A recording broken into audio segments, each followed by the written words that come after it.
Kanadada turuşluq Uyghur fəaliyyətçi Ruqiya Turduş xanım Şərqi Türkistan Mədəniyyət və Uçur Mərkəzinin yangi bir növbətlik rəisligiga saylandi. 1996 yılı Miyonxunda qurulğan Şərqi Türkistan Mədəniyyət və Uçur Mərkəzinin sabiq rəisi Abdujilil Qarqaş əpəndinin başçılığında Amerika, Avstraliya, Türkiyə qatarlıq dövlətlərdəki pişqədəmlərinin namzat göstərişi bilan Ruqiya Turduş xanım rəisligiga saylandi. Şunun bilan birgə mazkur cəmiyyətinin Germaniya, Gollandiya və Belgiyadagi vakilləri saylab chiqildi. Germaniyadagi Abdusalom Abdurasul, Gollandiyadan Aziz Uyg'ur va Belgiyadan Abdulaziz Uyg'ur vakil bo'lib saylandi. Vazifa o'tkazib berish marosimida so'z qilgan Abdujilil Qarqash apandi Sharqi Turkiston uchur markazining 25 yillik xizmatlarini bir qo'r eslab chiqdi. U mazkur jamiyatning 40 dan ortiq doklad, 5000 dan ortiq film ishlab ommaviy taratqularda e'lon qilganligini aytdi.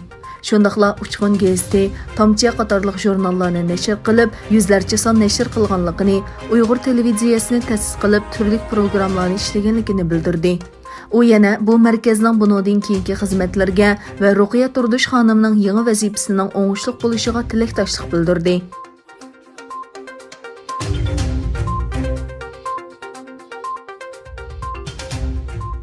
Angliya parlamentida Angliya hukumatini Uyg'urlarga birdek siyosiy panohlik berishga chaqirish to'g'risidagi bir taklif loyihasi o'tirg'i qo'yilib, parlament a'zolarining imzo qo'yishiga sunilgan. Ma'lum bo'lishicha, 14 oktyabr sunilgan taklif loyihasiga 2 kun ichida 8 parlament a'zosi imzo qo'ygan. Taklif loyihasida Uyg'urlarning navbatdagi vaziyatini ko'zda tutib, hukumatning Shvetsiya hukumatidek ba'zi Yevropa hukumatlaridan ulgu elishi, Xitoy davlatining ziyonkashligidan qochib Angliyaga kelgan Uyg'urlarga birdek avtomatik siyosiy panohlik berishi talab qilingan. Mazkur taklif loyihasiga hozirga qadar konservativlar, liberal demokratlar, ishchilar, ittifoqchilar, demokratik birlikchilar qatorliq o'xshamagan siyosiy partiya guruhlardan 8 parlament a'zosining imzo qo'yganligi ma'lum. Kuzatuvchilarning ta'kidlashicha, uningga oldimizdagi kunlarda texnik ko'p parlament a'zolari imzo qo'yishi faraz qilinmoqda ekan.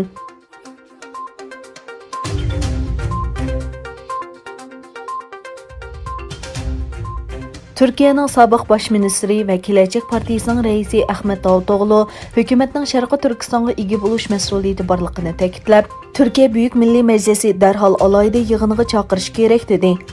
Davutoğlu Xitoyning Sharqi Turkistondagi zulm va assimilyatsiyaga qarshi jamoat fikri hosil qilish maqsadida o'tkazilgan yig'inda so'z qilib mundaq dedi. Türkiye Büyük Milliy Majlisi darhol Sharqi Turkiston uchun alayda yig'in chaqirishi, har qaysi taraflarning imzolashi bilan birlashma xitobnoma qabul qilishi kerak. Sharqi Turkistonda yuz bergan ishlar Yevropa parlamenti tarafidan ayblanib, birlashma bayonot e'lon qilingan. Amerika parlamentida ayblanib, Amerika-Xitoy birlashma komitet yig'inida o'tirg'i qo'yilgan ekan. Türk sözünü ve divani logatik Türk'te işletilgen Türk sözünü özünün namı qilgan Türkiye Büyük Milliy Majlisining birinci vazifasi Uyghur qarindoshlarimizni qo'g'dash va darhol birlashma xitobnoma e'lon qilish bo'lishi lozim. Yig'inga yana Dünya Uyg'ur qurultayining muavin raisi Dr. Erkin Akram va Xitoy tadqiqot institutining boshlig'i Dr. Farhod Qurbon boshchiligida Turkiyadagi Sharqi Turkiston tashkilotlarining vakillari bilan Turk dunyosi ommaviy tashkilotlarining vakillari qatnashdi.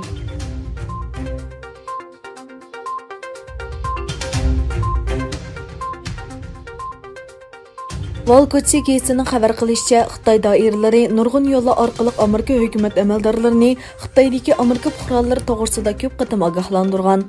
Xitoy Washingtonga yo'llagan uchurda Xitoy o'quvchi va tadqiqotchilarining Amerika sudidagi sudning cho'qim oxirlashi kerakligini, bo'lmasa Xitoydagi Amerika fuqarolarining qonunga xiloflik qilganligi uchun qo'lga ilinishi mumkinligini o'tirg'i qo'ygan.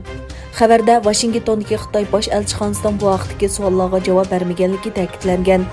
Amerika Adliya Ministerligi 7 oyda ilmiy organlarda tadqiqot elib berish uchun viza iltimos qilgan 3 Xitoy fuqarosining Xitoy armiyasi bilan bo'lgan aloqasini yoshirganligi uchun qo'lga ilinganligini e'lon qilgan edi.